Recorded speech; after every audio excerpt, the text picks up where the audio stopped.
কথাই আছে, রাজা যখন রাজ্যতে ফিরে তখন রাজ্য থরথরে কাঁপে।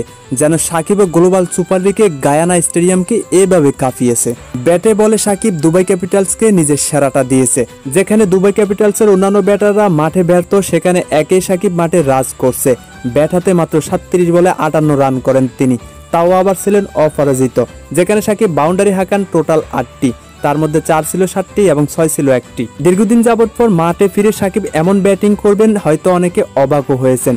সাকিবের ব্যাটিং ছিল খুবই অবিশ্বাস্য। ব্যাট হাতে যেমন জ্বলে উঠেছেন সাকিব, বল হাতে তেমন জ্বলে উঠেছেন। নিজের প্রথম ওভার বল করতে এসে সাকিব দিলেন অবাক করে। একই ওভার নিলেন মেডেল এবং সাথে 2 উইকেট। সাকিব যেন কিপটামিতে নিজের নাম লিখিয়েছেন। 4 ওভার বল করতে এসে মাত্র 13 রান দিয়েছেন, নিয়েছেন 4 উইকেট। সাকিবের এই অবিশ্বাস্য বোলিংয়ে ছিল সৌন্দর্যতা। অন্যদিকে বাংলাদেশ শ্রীলঙ্কার সাথে প্রথম টি-20 ম্যাচে হেরে বসে আছে। যেখানে সাকিব দুবাই ক্যাপিটালসের হয়ে রাজত্ব করছেন গ্লোবাল সুপার লিগে, সে জায়গায় বাংলাদেশ শ্রীলঙ্কার সাথে হেরে বসে আছে প্রথম টি-20-তে। এখন হয়তো অনেকে বুঝে গেছে একজন সাকিব বাংলাদেশ দলের জন্য কতটা গুরুত্বপূর্ণ। যাই হোক, সাকিবের কামব্যাক দেখে খুবই ভালো লাগছে।